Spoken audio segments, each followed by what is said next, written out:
아멘. 할렐루야. 아멘.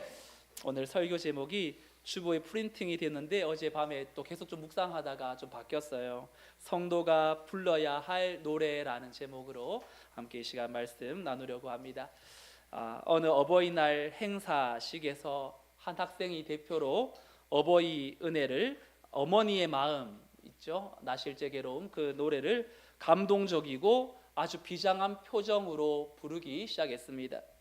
나실제 괴로움 다 잊으시고 밤낮으로 애쓰시는 죄송합니다. 1절 한 소절을 이렇게 불렀는데 장례는 숙연해졌고 여기저기서 손수건을 꺼내서 이제 눈물을 훔치는 그러한 분들이 계셨어요. 드디어 노래가 절정으로 달아오르기 시작했어요. 진 자리 마른 자리 가라니시며 손발이 다 닳도록 고생하시네. 근데 그 다음 순간 모든 사람들에게 눈물이 쏙 들어가는 반전이 일어납니다. 이 학생이 너무 감정에 취해서 불렀는지 멜로디가 비슷한 다른 노래의 후렴구를 부른 거예요. 손발이 다 닳도록 고생하시네. 고마워라 스승의 사랑, 보답하리 스승의 은혜. 자기가 왜 틀렸는지 몰랐어요. 근데 갑자기 분위기가 썰렁해지고 훌쩍하던 부모님들이 헛기침을 하고 노래하던 아이가, 학생이 홍당무가 되었대요. 여러분, 어머니로 시작해서 스승으로 끝나는 이 기막힌 크로스오버, 입으로는 효도를 노래하고 은혜를 말하지만 정작 마음의 초점이 아마 다른 곳에 팔렸는지 또 무언가에 또 이제 집중하지 못한 채 일어난 참사였지요. 근데 여러분, 제가 이야기를 들으면서 이 이야기가 실수한 이야기가 아니라 되게 새로운 편곡으로 나올 수 있겠다. 손발이 다 닳도록 고생하시네. 고마워라 스승의 사랑. 여러분, 이것이 틀린 노래가 아니라 사실 정확한 고백 아닙니까? 손발이 다 닳도록 고생하시는 부모님의 삶이야말로 자녀에게 있어서 그 어떤 교과서나 명강의보다 위대한 이 인생의 가르침이기 때문이죠. 부모님은 칠판에 글자를 써서 가르치지 않으시고 그저 자신의 깊게 패인 주름, 거칠어진 손마디, 누군가를 위하여서 자신을 내어주셨던 그 사랑이 무엇인지, 묵묵히 십자가를 짓는 희생이 무엇인지를 온 삶으로 참 보여준 스승이다. 그러니 나를 위해 손발이 다 닳도록 헌신하신 부모님이 또한 나의 참된 스승이다라는 이 고백은 틀린 가사가 아니라 성숙한 자녀만이 부를 수 있는 영적인 노래인 거지요. 그런데 여러분, 또 이 노래를 또 다른 한편으로 생각해 봤어요. 의미도 통한다, 괜찮네. 그러다가 우리 인생의 또 아픈 단면을 보여주는 또 비유가 아닐까, 이런 생각을 해보았습니다. 입술로는 은혜를 노래하지만 어느 순간 우리 삶의 현장에서 후렴구가 은혜로 맞춰지지 않고 다른 후렴구가 불려질 때가 굉장히 많다라는 걸 또 생각해 보았어요. 부모님의 사랑을 말한다면서도 또 삶에서는 서운함의 후렴을 불러요. 이번 주 어버이날 또 우리 자녀들이 부모에게 편지를 이렇게 빼곡하게 써서 전달해 주더라고요. 그리고 또 학교에서 만든 것도 주고요. 그러면서 그날만큼은 엄마 아빠 사랑합니다. 이때까지 못한 거 내가 다 만회할게요. 내가 어떻게든지 엄마 아빠의 자녀로 태어난 거 너무 감사해요. 입에 발린 말 다 했는데 그 다음 날은 또 이제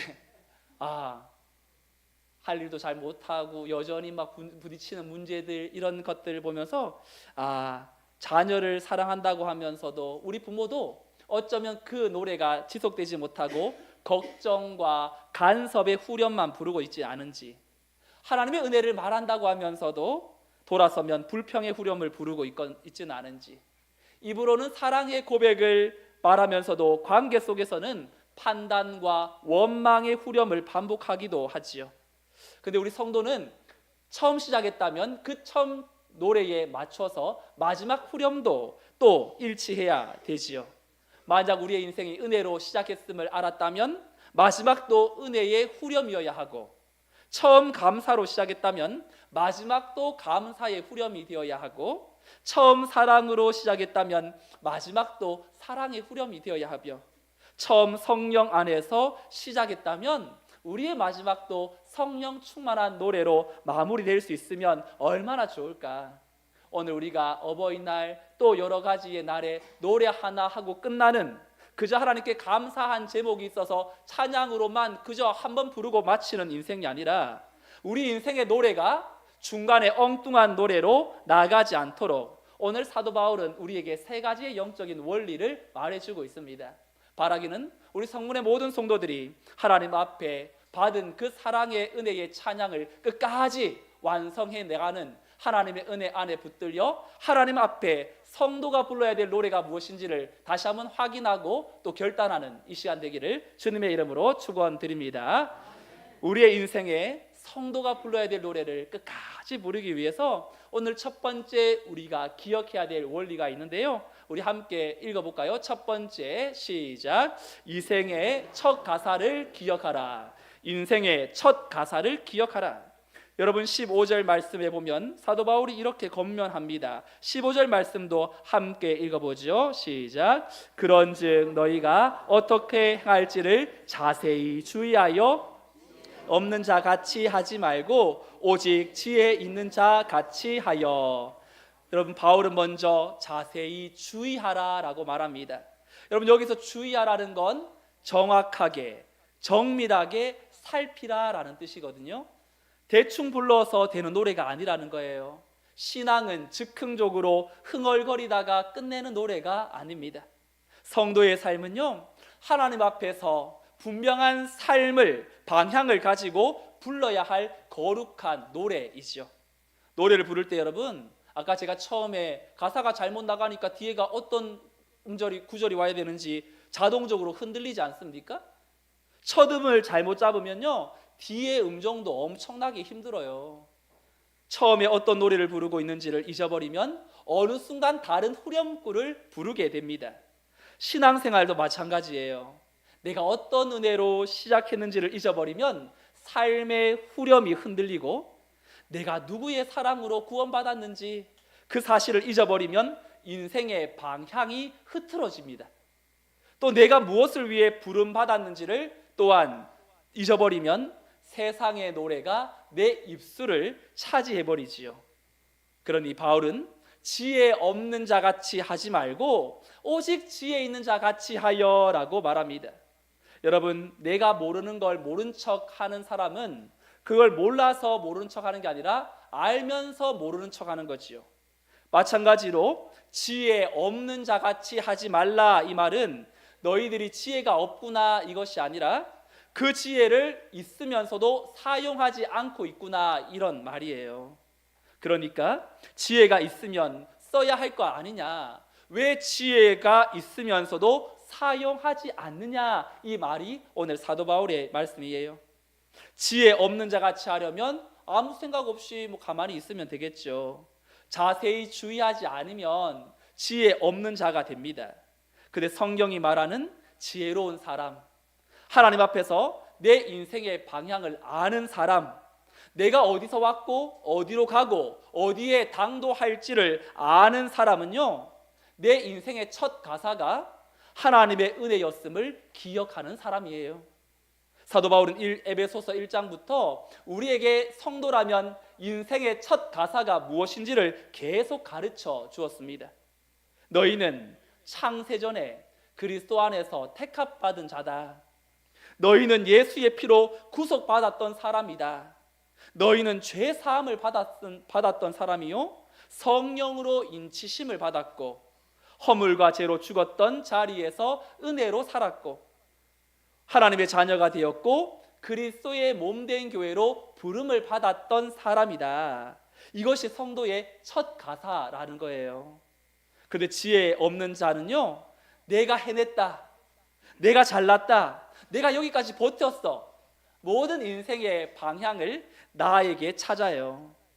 그런데 내 인생이 하나님의 은혜였음을 아는 사람은 모든 것이 은혜입니다, 나를 살리신 분은 하나님입니다. 내가 주님을 붙든 것이 아니라 주님이 나를 붙들어 주셨습니다. 내가 사랑받을 만해서가 아니라 하나님이 나를 먼저 사랑하셨습니다. 여러분, 이 첫 가사를 우리의 인생에 기억해야 합니다. 바울은 이어서 16절에서 이렇게 말하죠. 세월을 아끼라, 때가 악하니라. 여러분, 세월을 아끼다라는 것은 시간을 잘 사용하라라는 뜻처럼 들리지만 원어로 보면 시간을 사십시오, 시간을 구속하십시오라는 뜻이에요. 여러분, 예수님이 죄와 사망의 권세에서 죽어가는 우리의 영혼을 자신의 피값으로 대신 지불하시고 우리를 사망에서 건져내셨죠. 이게 구속한 거죠. 이걸 시간을, 세월을 아끼는 모습입니다. 그러니까 하나님이 주신 기회를 놓치지 말고 주의 뜻을 이루는 삶으로 붙잡으라. 여러분, 오늘 이 자리에 하나님을 향한 믿음을 가지고 혹 하나님을 향한 믿음이 바로 세워져 있지 않아도 오늘 이 예배의 자리에 나의 창조주 하나님을 기억하고 그 하나님 앞에 있는 것 자체가 이미 세월을 아끼는 모습의 한 단면이에요. 왜냐하면 우리가 진리를 바로 알지 못한다 할지라도 이미 우리의 행위 속에 진리이신 하나님 앞에 서 있는 것 자체가 그 진리로 더 가까이 나가게 만드는 통로가 되기 때문이죠. 우리는 오늘 때가 악한 이 시대 속에 하나님에게 멀어지게 만드는 소리가 난무하고 은혜의 노래를 끊어버리는 유혹이 만만치 않고 감사의 후렴 대신 불평의 후렴을 부르게 하는 상황 속에서 사랑의 후렴 대신 원망의 후렴을 반복하는 관계 속에서 오늘 내게 주신 하나님의 그 시간을 나의 시간이 아니라 하나님을 경험하고 하나님을 만나야 하는 그 시간으로 활용하여 하나님 앞에 우리의 남은 삶이 하나님께서 허락하신 그 하나님의 때를 하나님의 방법으로 부여잡고 하나님께서 내게 맡겨주신 영적인 기회를 아름답게 선용할 수 있기를 주님의 이름으로 축복합니다. 룻기라는 구약 성경에 보면요, 여자 3명이 등장하지요. 나옴이라는 시어머니와 그리고 오르바라는 또 룻이라는 며느리가 나옵니다. 여러분, 이 세 사람이 어떤 관계에서 만났습니까? 이 나오미의 남편 엘리멜렉이 이 베들레헴에 기근이 들었다라는 소식을 기근이 들자 모압 땅, 요즘 요르단이라는 이방 땅으로 건너갑니다. 이민을 가요. 그런데 거기에서 원인 모르게 엘리멜렉 남편이 죽고 아들도 이제 결혼하고 나서 10년이 지나고 나서 두 아들도 기련과 말론이 죽어요. 졸지에 이 나오미 시어머니와 두 며느리가 이제 처량한 신세처럼 남았지요. 나오미가 말합니다. 내게는 아들도 없다. 너희들 이제 대를 이을 수 있는 자녀가 없다. 너희들 나이도 젊으니까 고향으로 돌아가서 새 인생 살아라. 이렇게 말해요. 근데 오르바는 돌아가고 룻은 끝까지 남죠. 그러면서 이 나오미 어머니를 따라서 베들레헴으로 돌아옵니다. 남편을 잃은 젊은 여인이 자기 민족과 자기 이 고국의 신을 버리고 돌아올 수 있었던 이유가 있는데요. 그 고백, 룻기 1장 16절 말씀 함께 읽어볼까요? 시작. 어머니의 하나님이 나의 하나님이 되시리니. 룻의 이 고백이 바로 세월을 아끼는 것이 무엇인지를 보여주지요. 룻은 남편을 잃은 상실의 시간을 원망으로 흘려보내지 않습니다. 자신의 고향 익숙한 모압으로 돌아가 새 인생 살 수 있었지만 나오미를 따라 하나님의 백성 안으로 들어오기를 결정합니다. 어머니의 백성이 나의 백성이 되고 어머니의 하나님이 나의 하나님이 되시리니, 이건 시어머니와 그동안 살았던 정 때문에 이야기하는 것이 아니고요, 하나님께 자기 인생의 방향을 드리는 믿음의 고백인 것이요. 사랑하는 성도 여러분, 세월을 아낀다는 건 바쁘게 열심히 살아가는 것이 아닙니다. 결정적인 순간에 하나님의 뜻을 선택하는 것입니다. 상실의 시간에도 믿음을 선택하는 것이고 익숙한 과거보다 하나님의 미래를 붙드는 거예요. 룻은 그 한 번의 믿음의 선택으로 자기 인생을 하나님의 구속의 이야기 속에 내어드렸고 끝내 하나님은 그 선택을 통하여 그 룻을 통하여 다윗의 가문 예수 그리스도의 족보로 이어지는 위대한 조상으로 삼아주셨죠. 사랑하는 성도 여러분, 세월을 아끼는 사람, 시간이 많은 사람이 아닙니다. 지금 내 앞에 열린 믿음의 기회를 알아보고 붙드는 사람이에요. 다 이해하지 못하도, 다 믿어지지 않아도 오늘 내 삶이 여기까지 이끌어온 건 정말 하나님이라는 그 창조주 그분이 나 인생에 개입해 주셨구나. 제가 몇 번 말씀드렸지만 저희 어머니가 29에 혼자 되셨을 때 장례식에서 이 손님들이 아유 사모님 2살 3살 어린아이들 다 어디 맡기고 새 시집가고 새로운 인생 사시라고. 그때 어머니가 그분을 바라보면서 고목나무에 꽃이 필 날이 있습니다. 죽은 나무에도 꽃이 필 날을 하나님께서 허락해 주신다라는 그 고백이 어쩌면 믿음의 고백, 또 세월을 아끼며 하나님께 남은 인생을 보이지 않지만 절망과 그 고난을 하나님께 내어 맡기는 모습을 통하여 인생의 진정한 하나님을 경험한 성도의 삶의 고백, 한 사람의 고백이 아니라 우리 모두의 고백이 되어야 할 줄로 믿습니다. 우리에게도 그런 시간이 찾아와요. 인생이 내 뜻대로 되지 않을 때, 가족이 내 마음을 몰라줄 때, 자녀 때문에 마음이 무너질 때, 건강과 형편이 예전 같지 않을 때, 생각지 못한 어려움으로 인하여서 지금 고난 앞에 서 있을 때 우리는 두 길 앞에 서 있는데 하나는 익숙한 원망으로 돌아가는 길이고 다른 하나는 하나님의 뜻을 붙드는 길입니다. 세월을 아끼는 지혜로운 성도는 그 순간에 주님, 이 시간도 그냥 흘러 보내지 않겠습니다. 이 아픔 속에서도 하나님을 선택하겠습니다. 이 관계 속에서도 주님의 뜻을 붙들겠습니다. 내 남은 생애를 원망의 노래가 아니라 은혜의 노래로 부르겠습니다. 고백하며 나아가는 믿음의 권속들이 다 되시기를 주님의 이름으로 축복합니다. 바울은 우리 인생의 노래가 엉뚱한 후렴으로 끝나지 않기 위해서 필요한 영적 원리 두 번째를 우리에게 제시합니다. 바로 두 번째 원리는요, 잘못된 후렴구를 분별하라. 잘못된 후렴구를 분별하라라고 선포합니다. 17절 말씀인데요, 우리 17절 말씀을 함께 읽어보죠. 시작. 그러므로 어리석은 자가 되지 말고 오직 주의 뜻이 무엇인가 이해하라. 여러분, 바울은 15절에서 지혜 없는 자 같이 하지 말라라고 한 후에 17절에서는 다른 표현으로 어리석은 자가 되지 말라라고 말합니다. 여러분, 왜 이렇게 사도 바울이 같은 말인데 다른 언어로 사용해서 반복하고 있을까요? 여러분, 성도도요, 예수 믿어도 얼마든지 우리가 어리석게 살 수 있기 때문이거든요. 은혜를 받은 사람도 방향을 잃을 수 있기 때문이에요. 교회 안에 있어도 세상의 후렴을 반복할 수 있기 때문에 어리석은 사람은 단순히 지식이 없는 사람이 아니라 성경에서 어리석음은 하나님의 뜻을 구하지 않고 자기 뜻에 취하여 사는 것을 말합니다. 우리가 인생에서 엉뚱한 후렴구를 부르는 이유가 있다면요, 한 가지가 아닐까 싶어요. 주의 뜻보다 내 감정이 더 커져서, 주의 뜻보다 내가 하고자 하는 욕심이 앞서서, 주의 뜻보다 내 상처와 서운함의 마음이 나를 지배하기 때문에. 그리고 바울은 18절에서 그 모든 문제를 아주 한 가지의 물질적 단어, 술이라는 단어를 통하여 선명하게 선포하지요. 18절 말씀 함께 보지요. 시작. 술 취하지 말라. 이는 방탕한 것이니 오직 성령으로 충만함을 받으라. 아멘. 술 취함과 성령 충만을 비교해 놓고 있어요. 여러분, 술 취함은 술의 지배를 받는 거죠. 마찬가지로 성령으로 충만을 받는 것도 성령의 지배를 받는 거예요. 바울은 왜 갑자기 술 이야기를 꺼냈을까요? 에베소서라는 도시가요, 그 그리스 신화에 나오는 풍요와 다산과 번영의 상징인 아르테미스라는 여신을 숭배하는 도시였는데, 이 도시에서 이 여신을 제사하기 위해서, 예배하기 위해서 필수적으로 필요한 것이 포도주. 사람들이 포도주로 신도들을 황홀경에 빠뜨리는 방식이었습니다. 사람들은 술에 취해야 이 신과 하나가 된다고 믿었던 것이요. 바울이 이 문화에 정면으로 도전합니다.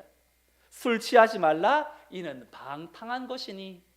여러분, 인생은 누구의 통치를 받느냐에 따라 그 삶이 완전히 달라지는 거 아니겠습니까? 여러분, 성령의 통치를 받지 않으면 결국 인생은 방탕한 삶으로 나가게 됩니다. 여러분, 방탕한 삶이 무엇이냐면요, 바로 낭비라는 뜻을 가지고 있어요. 아무렇게나 살아가는 거. 집 나간 둘째 아들이 아버지의 뜻을 버리고 돈만 있으니까 다 되었다 싶어서 세상에 나가서 허랑방탕하게 살아가는 그 모습이 방탕, 낭비하는 모습이죠. 그런데 충만이라는 단어는요, 성령의 충만함을 받으라 할 때 충만은 가득하게 흘러 넘치게, 그러니까 방탕과 충만은 중간지대가 없습니다. 방탕이 아니면 충만, 우리 마음이 성령으로 충만하지 않으면 세상으로 충만할 수밖에 없고, 세상의 것으로 충만하다 보면 하나님의 뜻과 상관없이 낭비하는 삶으로 이어지게 됩니다. 여러분, 밤 문화는 하나님의 성령의 충만에서 나오는 문화가 아닌 것 같아요. 주로 우리가 밤에 뭐합니까? 생산적인 일보다는 특별히 이 낭비의 시간들이 많이 있죠. 우리의 삶이 세월을 아끼라는 것, 하나님의 성령의 충만함을 통하여 통제를 받지 않는 우리의 삶의 모습은 낭비, 방탕으로 나갈 수밖에 없죠. 그런데 바울이 말하는 핵심은 술이라는 물질만 아니에요. 술만 안 먹으면 되는 그런 차원이 아닙니다. 무엇이 나를 지배하고 있느냐, 이거예요. 사람은 누구나 무엇인가에 취해 삽니다. 나는 의로워, 나는 그나마 잘 살았어. 자기의 만족, 나의 열심에 취하여 살지요. 그래서 나이 든 어르신들 전도하는 게 쉽지 않습니다. 이 나이가 되어서 무슨 예수냐. 어제도 전도하는데 한 분이 이렇게 그 보행기를 끌고 가더라고요. 안녕하세요 어르신, 예수 믿으세요? 예수 믿으면 너무 좋아요. 그런 거 난 몰라 하고 이렇게 지나가더라고요. 그런 거 난 몰라. 이때까지 살아왔는데 뭘 또 다시 새로운 거 믿어. 그런 거 난 몰라. 그래도 한번 읽어보세요 하면서 그 앞에다가 내어놓고 왔는데요, 그래도 이렇게 꼼꼼히 잘 챙기긴 하시더라고요. 여러분, 하나님 앞에서 우리의 인생에 내 힘, 내 능력, 그래도 내가 열심으로 살아왔던 내 삶도 어떻게 보면 자기의 의에 취하여 살아가면서 마지막에 결국 연약함 앞에 무너져 하나님을 떠난 것에, 하나님을 믿지 않는 것에 후회하는 모습으로 마무리 짓는 인생들이 얼마나 많이 있습니까? 어떤 이들은 서운함에 취하고, 어떤 사람은 돈에, 자존심에, 성공에, 인정받고 싶은 마음에, 여러 가지로 우리의 마음에 빈자리가 항상 있게 마련이에요. 과거의 상처에 취하여서, 내가 옳다는 확신에 취하여서 살아갈 때가 많이 있습니다. 무엇에 취해 있느냐에 따라 그 사람의 후렴구가 결정이 됩니다. 사울 왕을 보세요. 처음에는 겸손한 사람이었습니다. 다윗이 골리앗을 물리친 후에 백성들이 이렇게 노래합니다. 사무엘상 18장 7절에 사울이 죽인 자는 천천히요 다윗은 만만히로다. 이 노래 한 소절이 사울의 마음을 흔들어 버립니다. 하나님이 주신 왕의 자리보다 다윗이라는 신하와 비교감에 더 취하여 버려요. 그때부터 사울의 삶의 후렴구가요, 하나님을 생각하지 않고 다윗이 내 왕위를 빼앗을 것이다, 다윗을 죽여야 한다, 다윗은 내 원수다, 사명보다 경쟁자를 더 많이 생각하죠. 은혜보다 비교가 그 인생의 후렴이 되어버렸고, 시기심이 사람의 후렴구에 언제나 비교로 나타나게 만들어버립니다. 왜 저 사람은 되고 나는 안 되는가? 왜 저 집 자녀는 잘 되고 우리 자녀는 이럴까? 왜 저 사람은 인정받고 나는 인정받지 못할까? 이런 비교가 반복되면 감사가 사라지고 분노가 후렴구가 되어버려요. 시기심에 취한 사울이 왕의 자리에 있으면서도 평안을 누리지 못하고 불안에 안절부절 못합니다. 근데 여러분, 다윗은 인생의 후렴구가 어떻습니까? 그의 삶도 평탄하지 않아요. 사울에게 얼마나 많이 쫓김을 당하고 들로 산으로 강야로 동굴로 피하며 다닙니까? 떠돌이 생활, 아들에게 배신도 당하고 왕자에서 쫓겨나기도 했고 죄로 인하여 무너진 시간도 있었어요. 근데 다윗의 시편을 보면 후렴구가 늘 어떤 후렴구냐면 시편 23편에 여호와는 나의 목자시니 내게 부족함이 없으리로다. 시편 103편 내 영혼아 여호와를 송축하라. 시편 136편 여호와께 감사하라. 그는 선하시며 그 인자하심이 영원함이로다. 고난이 없어서 이런 찬송의 후렴을 부르는 것이 아닙니다. 그는 하나님께 취하여 있었기 때문에 고난 중에도 찬송할 수 있는 거지요. 사울에게 쫓길 때에도 하나님을 나의 피난처로 부를 수 있는 영적인 여유, 죄를 깨달았을 때도 하나님의 긍휼을 붙들을 수 있는 그의 마음, 인생이 흔들릴 때에도 하나님을 반석이라고 고백할 수 있는 확신. 다윗의 후렴구는 환경이 결정한 것이 아니라 그 마음을 지배하고 계시는 하나님이 결정하신 거예요. 하나님께 취한 사람은 광야에서도 찬송을 반복하고 탄식하게 만들어도 하나님을 바라보는 영혼은 결국 찬송으로 돌아오게 됩니다. 사랑하는 성도 여러분, 사람에게도 누구나 후렴구가 있어요. 노래에만 후렴구가 있는 게 아니라 삶에도 후렴구가 있어요. 여러분, 자주 반복하는 말이 무엇이세요? 자주 반복하는 생각, 자주 반복하는 이 반응. 어떤 분들은 한숨을 계속 습관적으로 하죠. 왜 이렇게 자꾸 한숨 쉬어? 자기도 모르게. 나 그랬나? 자기도 몰라요. 염려에 취하면 걱정이라는 후렴이, 서운함에 취하면 원망이라는 후렴이, 비교에 취하면 불평이라는 후렴이, 상처에 취하면 늘 과거가, 성령으로 충만하면 그러나 찬송의 후렴구로 바뀌게 되고, 감사가 나오고 축복이 나오고 그리고 믿음의 고백이 나오게 됩니다. 사랑하는 성도 여러분, 여러분들의 후렴구는 무엇입니까? 자녀들이 우리 부모를 떠올릴 때 어떤 말을 기억할까요? 배우자가 나를 떠올릴 때 어떤 말을 기억할까요? 성도들이 나라는 존재를 떠올릴 때에 어떤 고백이 기억될까요? 힘들다, 어렵다, 속상하다, 너가 문제야, 이런 말이 우리의 후렴구가 되어서는 안 됩니다. 성령으로 충만하여 우리의 후렴구는 여전히 하나님은 선하시다, 주님이 여기까지 인도하셨다, 감사하자, 기도하자, 하나님께 맡기자, 주님이 다 책임져 주신다. 성령 충만한 성도의 후렴구가 우리의 삶의 고백으로 이어지기를 축복합니다. 마지막 세 번째, 우리 인생의 노래가 엉뚱한 후렴으로 끝나지 않기 위해서 필요한 영적 원리가 있는데요, 우리 이 부분은 함께 선포해 볼까요? 시작. 찬송, 감사, 복종으로 인생의 노래를 완성하라. 찬송, 감사, 복종으로 인생의 노래를 완성하라. 오늘 먼저 찬송으로 완성하라고 사도 바울이 19절에 이렇게 말합니다. 시와 찬송과 신령한 노래들로 서로 화답하며 너희의 마음으로 주께 노래하며 찬송하며. 여러분, 오직 성령의 충만함을 받으라고 18절에 말한 뒤에 성령 충만한 삶이 어떤 삶으로 이어져야 하는지를 19절에 너희의 마음으로 주께 노래하며 찬송하며. 여러분, 노래하고 찬송의 차이가 뭘까요? 노래는요, 우리가 그냥 우리의 마음을 다해서 올려드리는 우리의 인간의 노래라면, 여러분, 찬송은요, 그 인간의 노래가 하나님을 향하여 올려드릴 때 예배가 되는 것. 그러니 노래는 우리의 은혜 받은 마음이 입술로 흘러나오는 것이라면, 찬송하는 것은 그 노래를 하나님께로 예배로 올려드리는 거예요. 그래서 새 노래로 부르자 랄라라, 새 노래 있죠? 내 마음에 그 가사가 진짜 그렇습니다. 맞습니다. 정말 그 찬양의 가사가 내 인생을 대변합니다. 하나님이 그런 분이셨군요. 하나님을 인정하고 그 가사에 내 인생을 대입하고 하나님을 연결시켜 하나님께 올려드리는 삶의 노래가 바로 찬양, 예배인 것이죠. 여러분, 입술은 노래하는데 마음은 다른 데 가 있을 때가 있거든요. 가사는 은혜를 말하는데 마음은 염려를 붙잡고 이 자리에 나와 있을 수 있거든요. 찬송은 부르는데 내 마음의 원망과 서운함이 내 마음을 지배할 수 있거든요. 그래서 바울은 너희의 마음으로 주께 노래하며 찬송하라. 바로 우리의 인생의 노래는 사람들 들으라고 부르는 노래가 아니라 주께 드리는 찬송. 저는 이 말씀을 묵상하면서 한 분을 떠올렸어요. 여러분, 치매 환자들이요, 다 잊어버리잖아요. 자녀의 이름도, 내 이름도, 어디 사는지, 어제 먹은 밥도, 오늘 잠시 잠깐 뭐 했는지도 잃어버려요. 근데 놀랍게도 어린 시절부터 불렀던 찬송가는 기억합니다. 가사를 다 따라 부릅니다. 멜로디를 흥얼거립니다. 왜냐하면 찬송가는 단순한 기억이 아니라 몸과 마음 깊숙이 새겨진 경험이기 때문에. 제가 몇 년 전에 김보교 권사님 제가 신방 다녀와서 그분 영상 찍은 거 한번 보여드린 거 여러분 혹시 기억나는지 모르겠어요.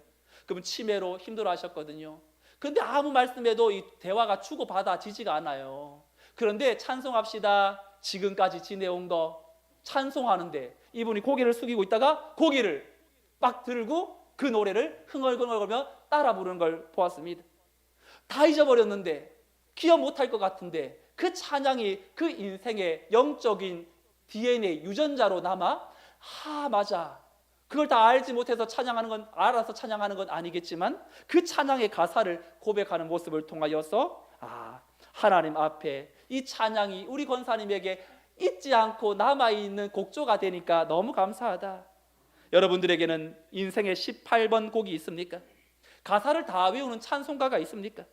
곡조 있는 기도, 찬양이 끊어지지 않는 우리의 삶이 되기를 주님의 이름으로 소망합니다. 찬양으로 완성해야 한다면 우리의 인생은 감사로 완성하라고 말합니다. 20절 말씀에 범사의 우리 주 예수 그리스도의 이름으로 항상 하나님 아버지 하나님께 감사하며, 바울은 가끔 감사해라가 아니라 범사에 항상 감사하라고 말합니다. 이 감사는요, 억지 긍정이 아닙니다. 문제를 못 본 척하는 것도 아닙니다. 아픔을 가볍게 여기는 것도 아닙니다. 성도의 감사는 예수 그리스도의 이름 안에서 드리는 감사예요. 십자가를 통하여서 나를 구원해 주신 그 은혜 앞에 있기 때문에 또한 항상 감사가 우리 안에 다시 회복될 수 있는 것이죠. 내가 다 이해하지 못해도 주님의 선하신 뜻을 붙들고 있기 때문에 감사할 수 있는 거지요. 부모님이 완벽해서 감사하는 것이 아니라 연약한 부모님을 통하여서 예수 알게 하시고 참 생명을 알게 하신 것에 감사하는 것이고, 자녀들이 내 뜻대로 다 살아주어서 감사하는 것이 아니라 내 뜻대로 되지 않는 자녀 때문에 하나님께 더 나아와 기도할 수 있는 것에 감사하는 것입니다. 지나온 세월 속에 눈물도 있지만 그 눈물 속에 나를 버리지 않으시는 하나님께 감사하는 것이고, 감사는 성도의 인생을 가장 아름답게 만드는 최고의 노래인 줄로 믿습니다. 마지막 바울은 복종으로 완성하라고 말합니다. 어감이 좀 이상하죠? 21절에 그리스도를 경외함으로 피차 복종하라. 복종이라는 단어는 우리의 마음을 닫아버려요. 좀 강압적이고 일방적이고 자기 뜻대로 막 남을 어떻게 해보려고 하는 것처럼 보이지 않습니까? 근데 복종이라는 단어의 뜻은 억지로 굴복하는 게 아니에요. 사람 눈치를 보는 게 아닙니다. 그리스도를 경외하기 때문에 내 고집을 내려놓는 거예요. 사랑 안에서 서로를 세워주는 거예요. 내 말이 맞아도 상대방에게 져주는 거예요.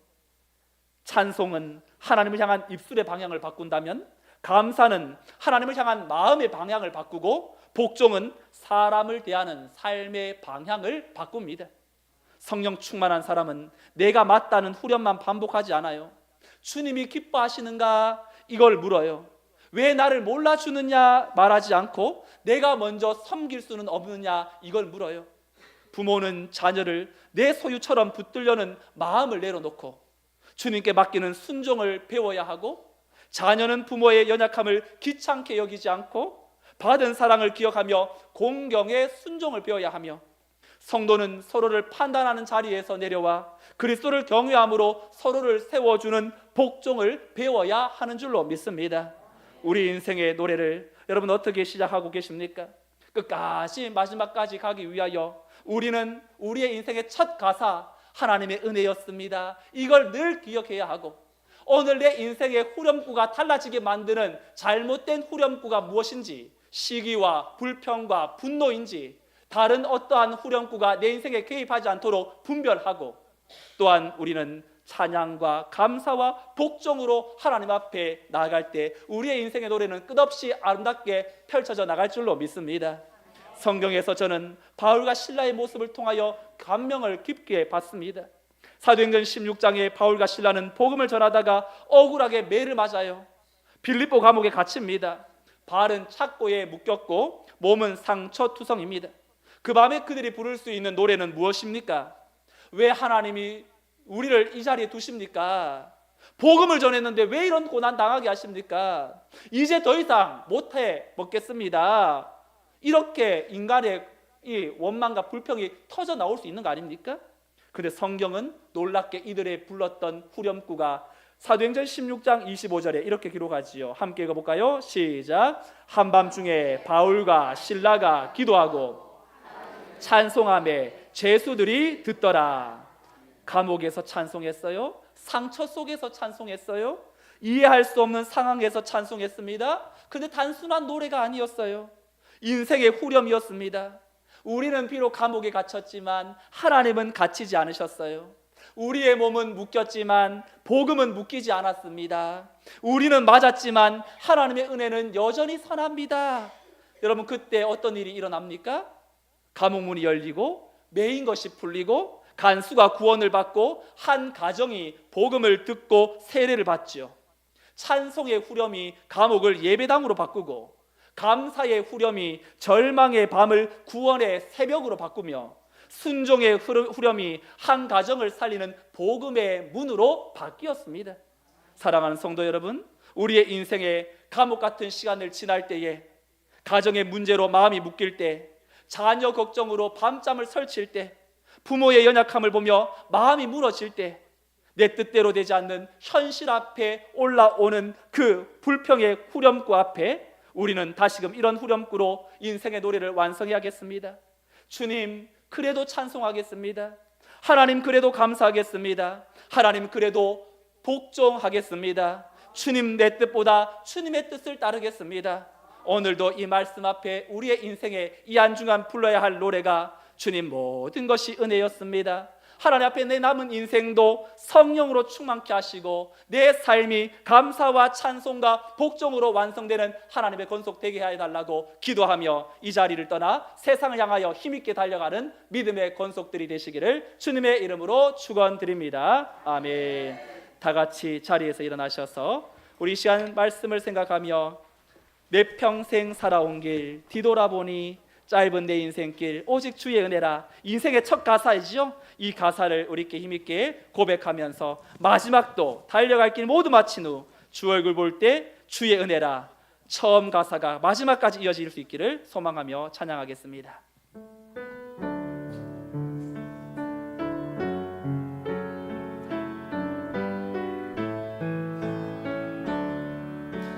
내 평생 살아온 길 뒤돌아보니 짧은 내 인생길 오직 주의 은혜라. 내 평생 살아온 길 뒤돌아보니 짧은 내 인생길 오직 주의 은혜라. 주의 은혜라, 주의 은혜라. 내 평생 살아온 길 주의 은혜라, 주의 은혜라. 더함이 없는 사랑.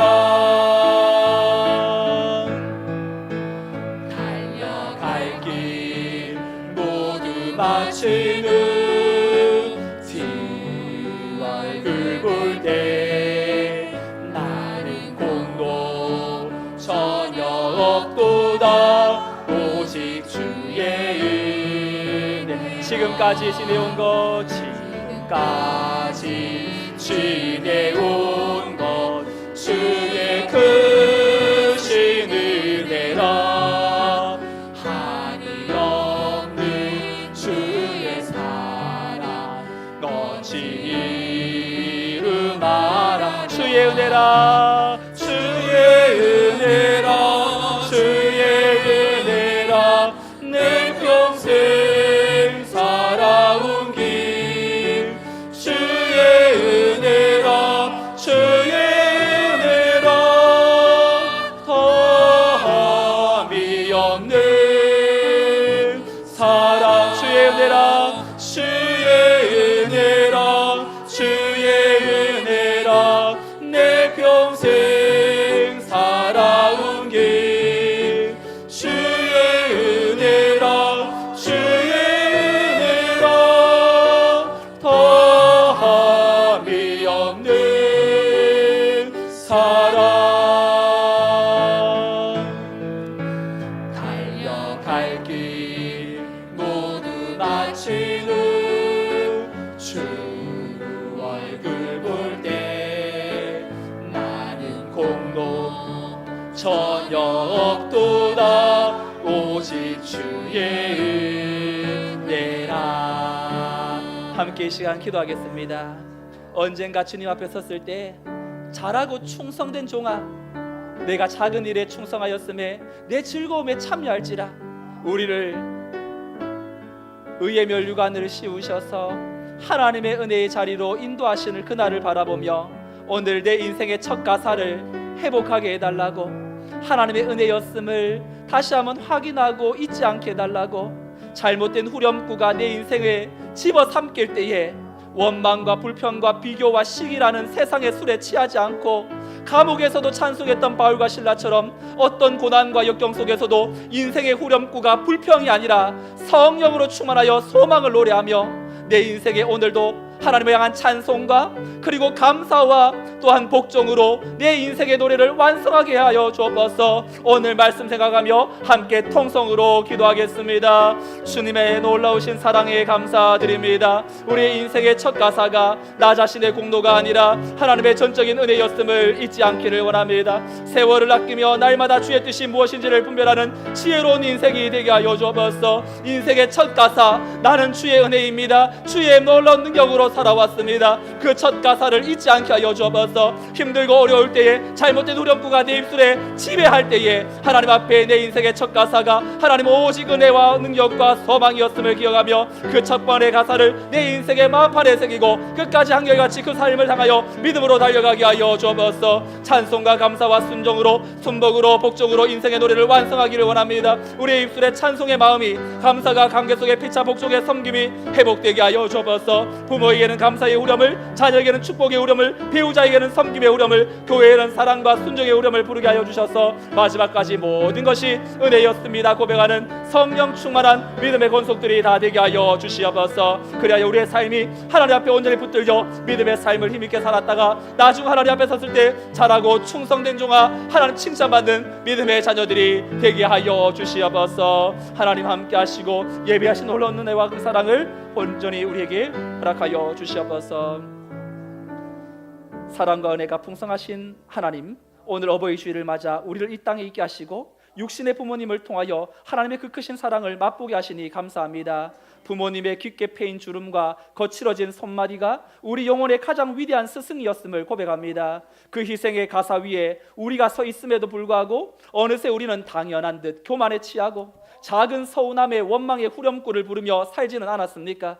이 시간 우리를 긍휼히 여겨주사 세상의 염려와 자존심과 비교의 술에 취하여 방탕하게 세월을 낭비하지 않게 하시고 오직 성령의 충만함을 입어 우리의 인생의 노래를 새롭게 쓰게 하여 주옵소서. 억울한 감옥에서도 찬송을 멈추지 않았던 바울과 실라처럼 어떤 상황에서도 하나님을 신뢰하는 찬송의 후렴구를 놓치지 않게 하여 주옵소서. 우리 가정 안에 부모와 자녀가, 남편과 아내가 그리스도를 경외함으로 피차 복종하며 사랑의 하모니를 이루게 하여 주옵시고 우리 인생의 마지막 소절이 모든 것이 주님의 은혜였습니다 고백하며 완성되어지는 그날을 꿈꾸며 우리 교회가 더욱더 서로를 향하여 믿음으로 세우고 이끌어주며 아껴주며 그리스도의 사랑을 흘려보내므로 우리 인생의 참된 지휘자 되시는 예수 그리스도 앞에 아름다운 하모니를 이루어 온전한 합창으로 하나님께 영광 돌리는 믿음의 복된 공동체가 되게 하여 주시옵소서.